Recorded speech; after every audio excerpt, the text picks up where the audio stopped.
Action. Assalamualaikum warahmatullahi wabarakatuh. Jumpa kembali di channelnya Faibah Suki.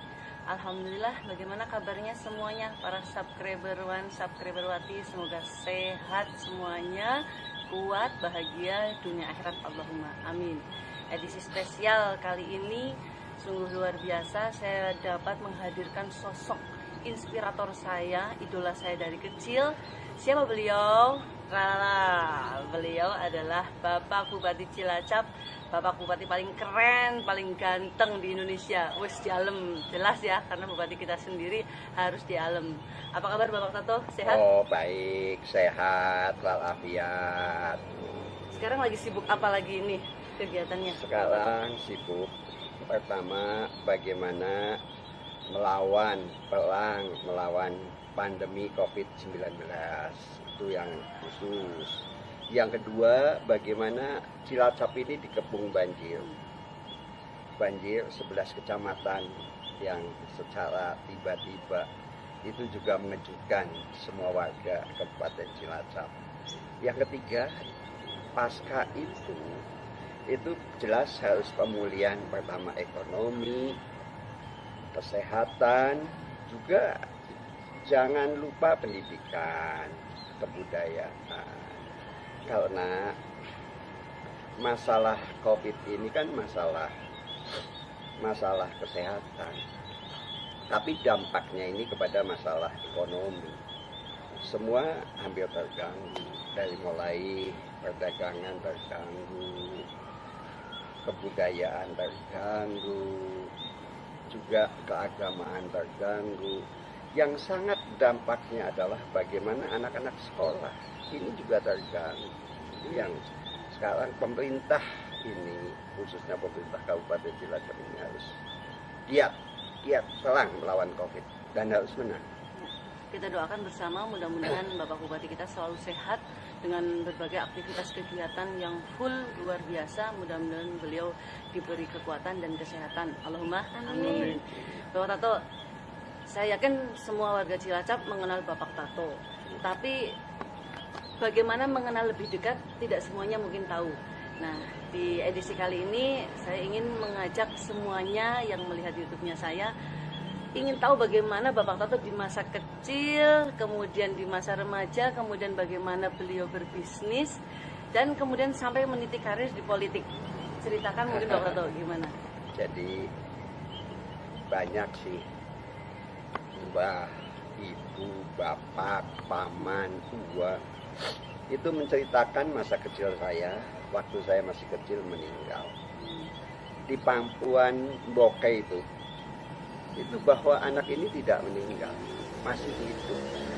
Maka begitu mau sholat subuh, bahwa anak ini masih hidup, ternyata ditetesi air yasin.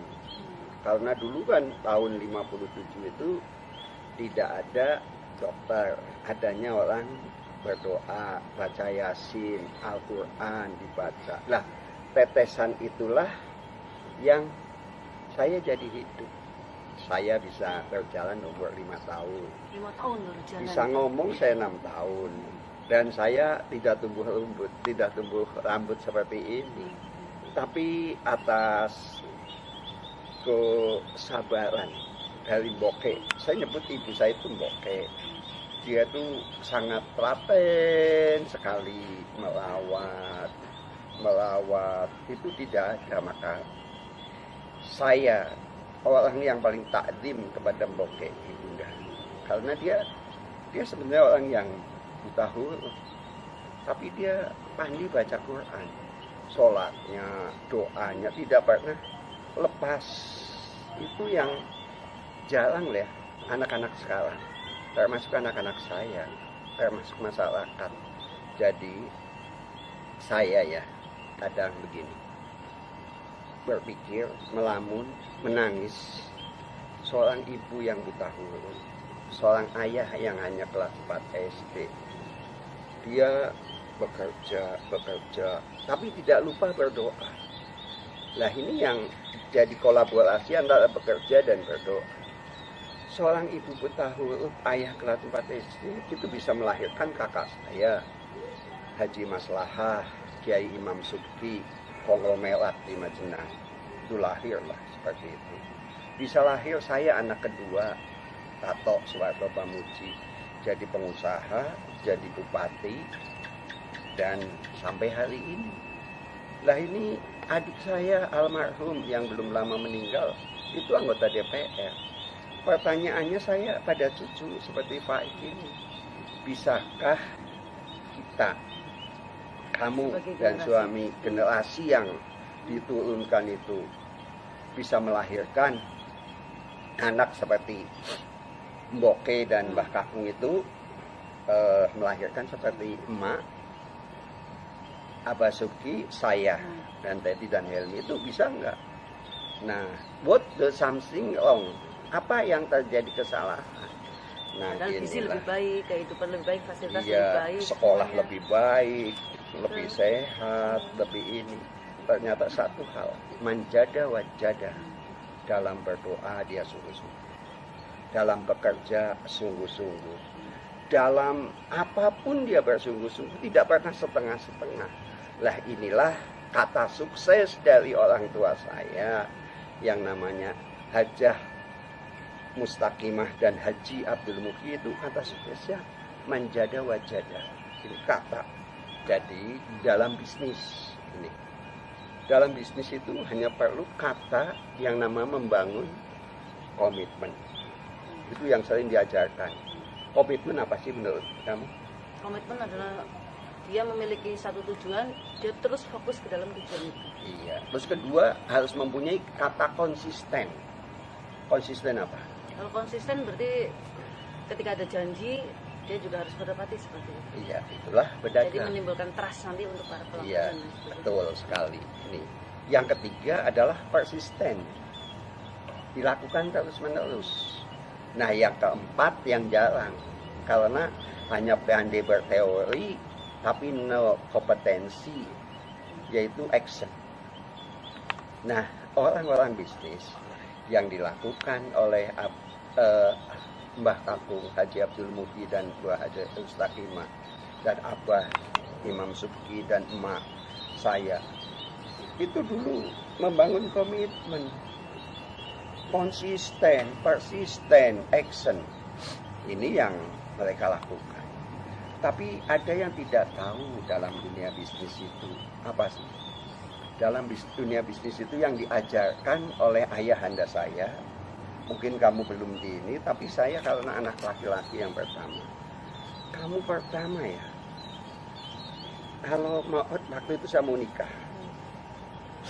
Ini kata-kata yang sampai hari ini melekat sekali. Kamu jangan sampai menyakiti Mboke. Kamu jangan sampai membuat Mboke tidak berkenan. Malah kata-kata kasar dan lain-lain. Mboke itu dibuat senang. Mbak Kakung itu bercerita, Mboke itu tidak pandai, tidak cantik, tapi Mboke setia dan sungguh-sungguh. Nah, kata cantik menurut itu dari dalam. Jadi kalau tadi tidak cantik, menurut saya Mboke paling cantik. Wajahnya, kata-katanya. Nah, ini yang sering dia sampaikan. Jangan menyakiti ibu. Jangan ini. Kalau kamu besok punya keluarga, yang hal-hal yang membuat ibu tidak nyaman jangan kamu sampaikan. Harus menjaga perasaan orang iya, tua, wajib. Nah, karena mengatakan saja kan nggak boleh, apalagi iya, sampai nah, itu. di luar itu. Nah, Iya. tapi kata-kata dari ayah saya satu, kalau kamu ingin bisnis, pertama kamu harus tekun. Jangan punya rasa kesel, malas, malu. Kamu harus terus. Kamu harus lakukan itu. Sampai kamu sukses. Kalau bahasa sekarang orang-orang itu ngomong passion pot. Saya besok sukses. Saya besok kaya. Itu yang disampaikan. Yang kedua, itu harus mau belajar. Tolabul ilmi faridotun ala kulli muslimin wa muslimatin minal mahdi ilalah. Kamu harus belajar, up to date. Jangan sampai nggak belajar. Karena bisnis adalah identik dengan belajar.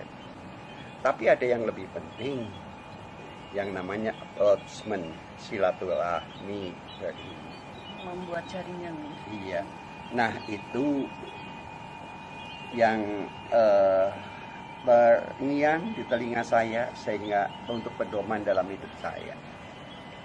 Saya dulu masih ingat ya, saya tamat STM di Bandung. Teman-teman saya pada bisnis. Saya tuh ingin berbisnis, ingin kaya, ingin itu. Saya pinjam uang kepada Mbak Laku.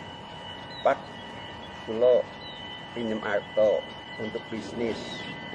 Mau bilang bulan. Saya ngomong 2 tahun. Disepakati 1 tahun. Begitu 1 tahun, saya bisnis. Ternyata bisnis itu tidak semudah yang saya bayangkan. Jadi bisnis itu pertama itu harus membranding dirinya sendiri bahwa saya menjadi khodimul ummah, menjadi pelayan yang baik, bagaimana kata-kata yang baik, berpakaian yang baik, mulutnya jangan bau, jangan boleh merokok. Ini sangat luar biasa. Itulah bisnis. Itu ayahanda itu yang ngajarkan itu. Kamu besok bisa sukses. Tapi selain itu juga kamu harus terus belajar terus. Nah itulah saya sehingga saya pulang ke Majenang. Saya alhamdulillah saya punya toko, punya mobil, punya rumah, punya sawah, dan punya segalanya. Padahal saya minta pada Allah dulu hanya rumah 1 dikasih lebih dari 1. Minta mobil 1 dikasih lebih dari 1.